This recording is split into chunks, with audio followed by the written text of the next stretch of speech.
It's November 12th, 2013, and this is the SNM Network.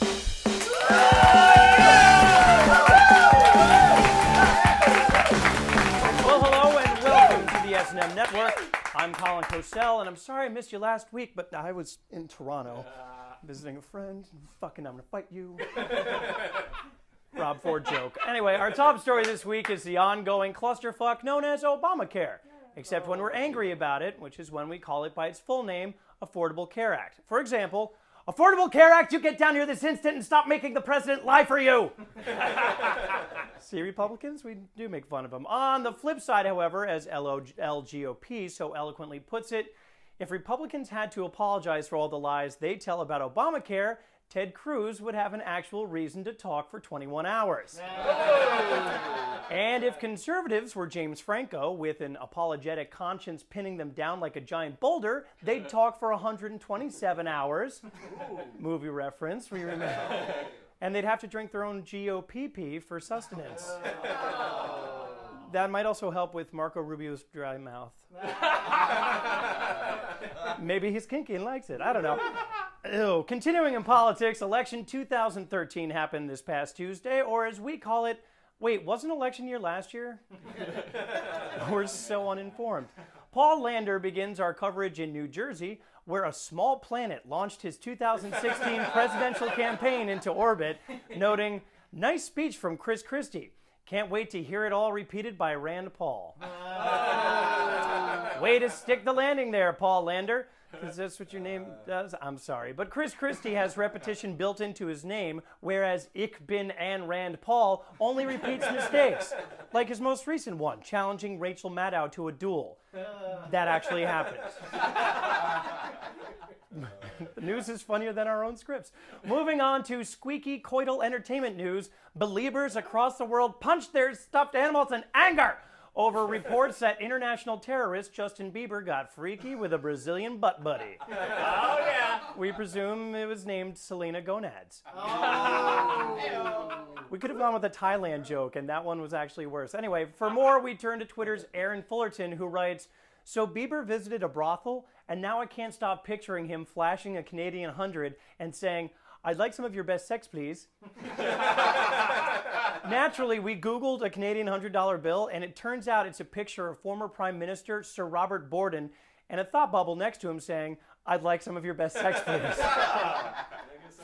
Hey, I wonder if Borden threw up midway through his gig and acted like nothing happened. Is that because Bieber did that? Yay, syrup and hockey, Canada. Woo! All right, so in the why are we still doing this holiday news, daylight savings time was forced upon us again as millions of Americans showed up early for church last week.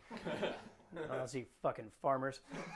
For more, we turn to Witstream's Zach Sherwin, who posts, "Yesterday at a cafe, my friend whispered, 'Hottie' at 9 o'clock, but I forgot about daylight savings time and checked out the wrong girl."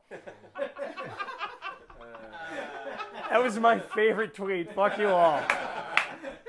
The worst part is Zach went on to chat up the wrong girl's friend, who was actually the one Zach's friend was interested in all along. And you can find out what happens in the final chapter of Lifetimes when men suck. Kick saving a beauty.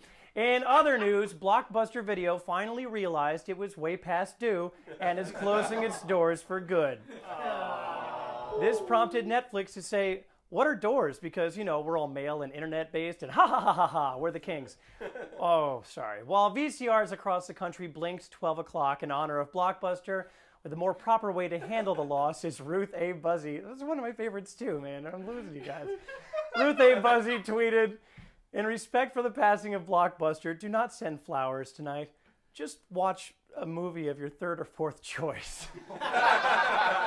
All right, guys, so tonight it's going to be Showgirls? No. How about Mars Needs Moms? Oh, no. Pootie Tang. Yeah, great movie. It's a better on the flip side. It's now time for sport. That's right, bitches. This week, Miami Dolphin Richie Incognito found himself in freshwater after details of racist hazing and death threats towards Jonathan Martin came to light. Or, as Incognito called it, a good week with a close friend. which also follows Men Suck on Lifetime. Anyway, this caused the Dolphins to suspend Incognito indefinitely, which is not easy to say.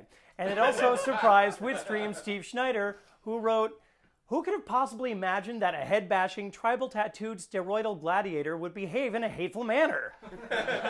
I know, right? Just like how shocked I was to find out that a squeaky-clean Canadian teen would turn into a spray-painting, whore-banging, crowd-spitting, bucket-pissing, pot-smoking, car-speeding, paparazzi-fighting douchebag. And for the record, that's Justin Bieber, not Rob Ford. That's going to do it for this week's SNM Network broadcast. If you'd like a transcript of this week's show, just write down everything I just said, you lazy fuck. Be sure to tune in next week to see if you're one of our reporters, and to contribute, just follow us on Twitter and Facebook, and subscribe to us on YouTube. For all of us at the SNM Network, I'm Colin Cosell, reminding you to watch what you say, because we are... Yeah!